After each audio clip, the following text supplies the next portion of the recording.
My name is Toni Stewart, and I'm a Episcopal priest.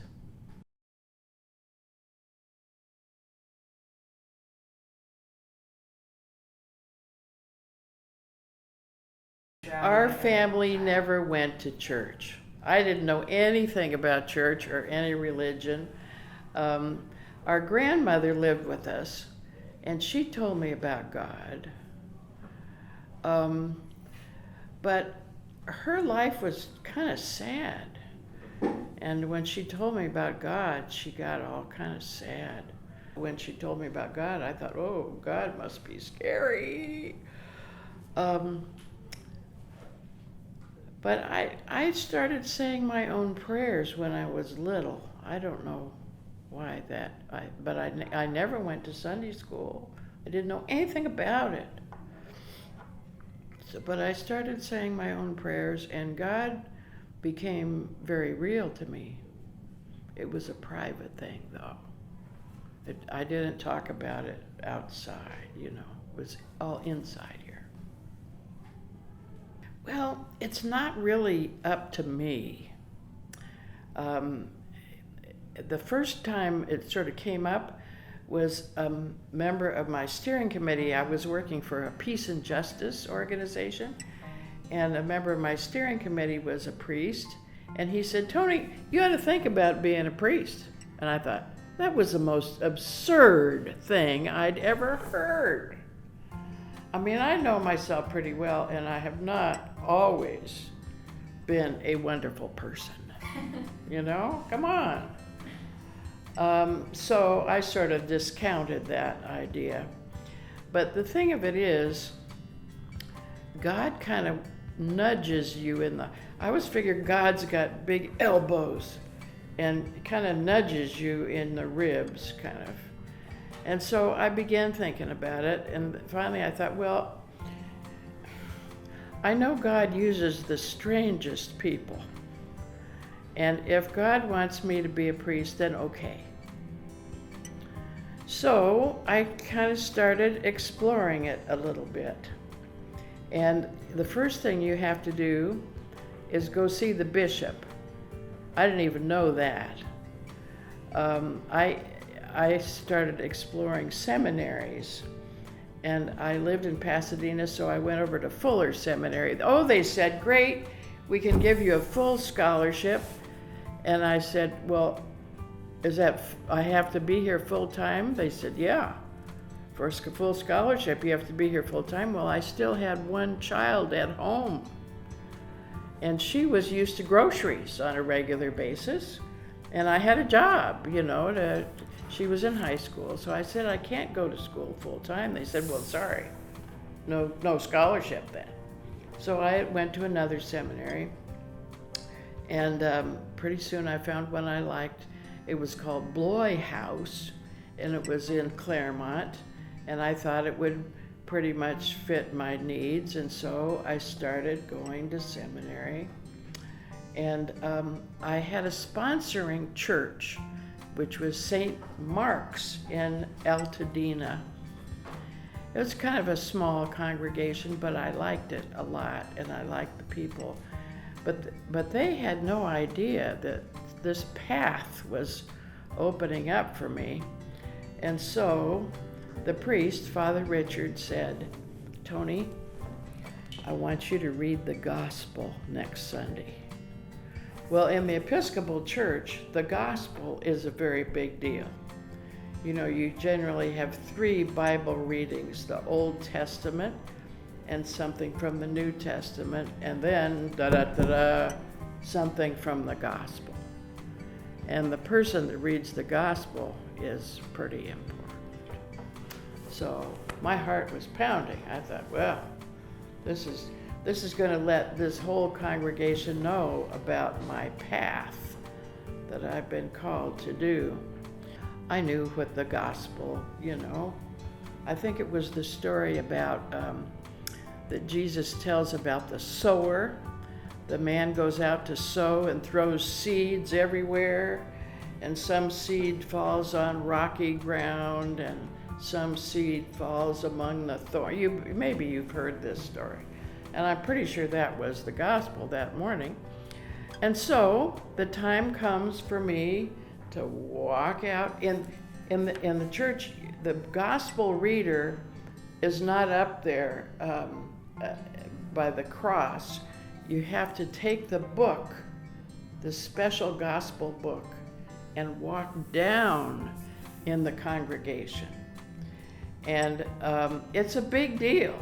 I mean, usually there's somebody carrying a cross first. He's called the crucifer. And then there's two young people that carry big candles. That's sort of to remind you when we all had to read by candlelight. And then there's somebody carrying the gospel book. And the book is just got gospel readings in it, nothing else. And there, one page, finishes here, and then the next one starts, and the next one starts. So I'm all excited because this is the first time this congregation is going to see me in this role. And I'm very anxious that I do it right. So I'm walking down, and I open the gospel book and start reading. And then I realize it's the wrong one. Now, you can't pretend that nobody's watching you because the whole congregation is looking at you. You can't sort of think, oh, well, I'm just this bystander here. No. So I think, well, maybe it's on the next page. So I start reading again, and it's still the wrong one. It's not the story of the sower and the seed. Oh, no. So I'm standing there with the whole church looking at me, and I turn the page one more time, and there it is. So I start reading it, and I read it, but I am so embarrassed. And I'm thinking, how are these people going to think that I'm priest material when I can't even read the right gospel? So then it's over, and I'm following the cross and the candle people back up, and Father Richard gets up at the podium to make his sermon, and he says, I thought, oh, what's he going to say?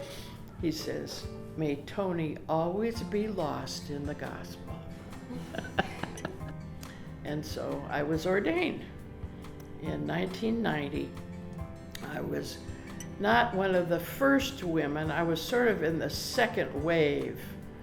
The first women had to put up with a lot of balderdash. But by the time I came along, the other priests were pretty nice and used to the idea. So it's been good. I've loved doing it. One of my favorite memories is we had blessing of the animals, because St. Francis, you remember, was very partial to animals. So we would have the blessing of the animals on October 4th, or the Saturday closest. And to make it even more fun, we got the city of Los Angeles to block off the street and reroute the buses so we could have a parade of the pets coming down. And I would walk down to the end of this block with Charlotte, and by that time I had another dog. I called them Charlotte the Good and William the Bad. Oh, he was a handful. But I'd take both of them down to the end of the street, and I wouldn't see anybody. And I think, oh, there's no animals, nobody's here, we're not going to have a good time.